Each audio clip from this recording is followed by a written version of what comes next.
লাল কাঁকড়া ধরে তো আজকে আমি একদম ভয়ে শেষ। সমুদ্রে আজকে মাছ পাইছি আমি, আর পাইছি আরো অনেক সুন্দর সুন্দর শামুক, ঝিনুক। তো আজকে বিকালবেলা আমরা সবাই মিলে বের হয়ে পড়ছি সমুদ্রের পাড়ে ঘোরার জন্য। কক্সবাজারে তো আসছি সমুদ্র দেখার জন্য, তাই বারবার সমুদ্রেই ফিরে যাই। আমাদের রিসোর্টের সামনে এরকম বড় একটা নৌকা আছে, এখানে দাঁড়িয়ে কিছুক্ষণ বাতাস খেলাম। আমরা আজকে অনেকগুলো স্পট ঘুরে ঘুরে দেখবো, তাই একটা ছোটখাটো অটো রিজার্ভ করে নিলাম। এখান থেকে প্রত্যেকটা স্পট ঘুরে ঘুরে দেখবো। এই রাস্তায় ঘুরতে যে এত ভালো লাগে, রোডটা এত বেশি সুন্দর, দুই পাশে কি সুন্দর সবুজ গাছগোছালি, এক পাশে সমুদ্র দেখা যায়। সব মিলে রাস্তাটা একদম দারুণ। এক পাশে সমুদ্র, এক পাশে পাহাড়। আমি আর আমার ননদিনী ভিতরে বসে বসে দেখতেছি সৌন্দর্য। তো আমাদের প্রথম স্পটে চলে আসলাম। ছোট্ট একটা বাবুর কাছ থেকে ফ্লাওয়ার ক্রাউন নিয়ে নিলাম। ব্রিজ পার হয়ে বিচে আসলাম, আর এখানে কি সুন্দর সুন্দর পাথর। প্রত্যেকটা বিচে তো বালু দেখা যায়, বাট এখানে পাথর। সাগরের ঢেউগুলো পাথরে এসে আঘাত করে। সত্যি বলতে এই জায়গাটা আমার খুবই ভালো লাগছে, এত সুন্দর এই জায়গাটা। একদম সাগরের পাশে খোলা বাতাস, আমার জামা কাপড় তো উড়েই চলে যাচ্ছে।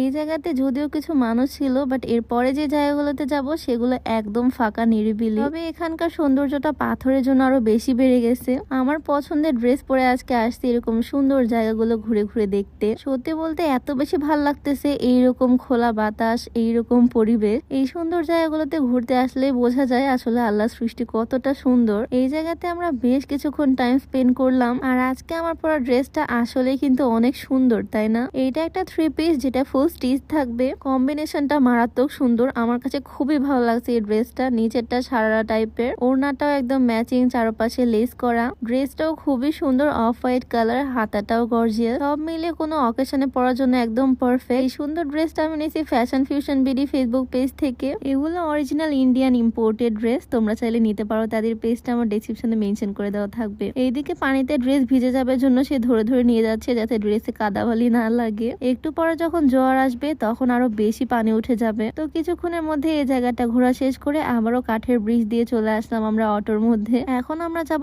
লাল কাঁকড়া বিচে, যেখানে অনেক অনেক লাল কাঁকড়া দেখতে পাবো। ওই বিচটা দেখার জন্য আমি প্রচুর এক্সাইটেড। আবারও এই সুন্দর রোড দিয়ে রওনা দিয়ে দিলাম অটোতে করে। আর কিছুক্ষণের মধ্যেই চলে আসলাম এই লাল কাঁকড়া বিচে, যেখানে এত এত ঘন গাছপালা। আমি আসলে লাল কাঁকড়া এর আগে কখনো দেখিনি, এই ফার্স্ট টাইম দেখবো, সেজন্য আমি একটু বেশি এক্সাইটেড। কক্সবাজার আসা থেকে ওইরকম সাদা সাদা কাঁকড়াই আমি দেখতেছি, লাল কাঁকড়া এখনো দেখিনি। এখানে আসলাম কাঁকড়া দেখতে। এখানে আসতে এত পরিমাণে শুকনা বালু, তাই জুতা খুলে খালি পায়ে হাঁটতে হচ্ছে। আবার ভয়ও করতেছে কাঁকড়া যদি এসে পায়ে কামড়ে দেয়। তো বালুর মধ্যে দিয়ে হেঁটে কিছু দূর যেতে দেখি ভিজা বালির মধ্যে এরকম লাল কাঁকড়া। দেখেই তো প্রথমে আমি ভয় পেয়ে গেছি, দেন আস্তে আস্তে কাছে গেলাম। হাত দিতেও ভয় লাগতেছে। তারপর আমি দেখলাম এটা আসলে মরা কাঁকড়া। এইটাকে দেখে দয়াই লাগতেছে, বেচারা কাঁকড়াটা মারা গেছে। আমার ননদিনী সামনে ঘোরাঘুরি করতেছে, তাই হাতে করে কাঁকড়াটা নিয়ে যাচ্ছি ওকে দেখাতে। আর এর মধ্যেই দেখি আমার ননদিনী, আমার দেবর সবাই দৌড়াতে দৌড়াতে চলে আসলো। ওরা একটা তাজা কাঁকড়া পেয়ে গেছে। দেখতে কি পরিমাণে ভয়ানক। এখানকার একটা স্থানীয় বাচ্চা আমাদেরকে ঘোরাচ্ছে, সে হেল্প করতেছে আমাদেরকে। আমার হাতে কাঁকড়াটা ধরাই দিল।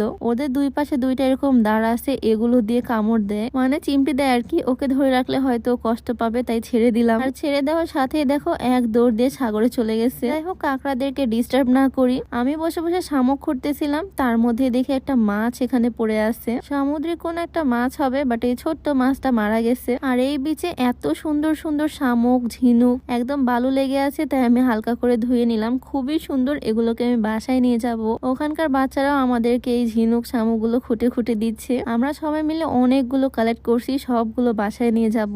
এই বিচটা একদমই ফাঁকা, মানুষজন নাই বললেই চলে। পানিও খুবই পরিষ্কার, মানে লোকজন যেখানে থাকে না সেই জায়গাতে আমার ঘুরতে বেশি ভালো লাগে। চারিপাশটা কি সুন্দর লাগতেছে দেখো, একদম নিরিবিলি। এইদিকে আমার হাজবেন্ড ছোট আরেকটা কাঁকড়া নিয়ে চলে আসছে। যাই হোক, এই লাল কাঁকড়া বিচে লাল কাঁকড়া তো অবশেষে দেখলাম। আর তারপর আবারও গেলাম আরেকটা বিচে। সানলাইট একদম পড়ে গেছে, মানে সূর্য ডুববে এই সময়। আশেপাশে জাস্ট দেখো কি বিশাল বিশাল নৌকা। এই জায়গাটাও একদম ফাঁকা। এই জায়গাগুলো হয়তো পর্যটকরা আসে না, বাট এরকম ফাঁকা জায়গায় আমার বেশি ভালো লাগে। দেখো আশেপাশে কি সুন্দর লাগতেছে। সাগরের সৌন্দর্য এরকম নিরিবিলি উপভোগ করতে বেশি ভালো লাগে। আজকে যে 3টা জায়গায় ঘুরলাম, 3টা জায়গায় আমার কাছে খুবই ভালো লাগছে। একদম মন ফ্রেশ করে দেওয়ার মতো জায়গা। আগামীকাল আমরা কক্সবাজার মেইন শহরে যাব, আর কোন কোন জায়গায় ঘুরে দেখবো অবশ্যই কমেন্টে জানিও। তো আজকের ভিডিও ছিল এই পর্যন্তই। সবাই ভালো থাকো, আল্লাহ হাফিজ।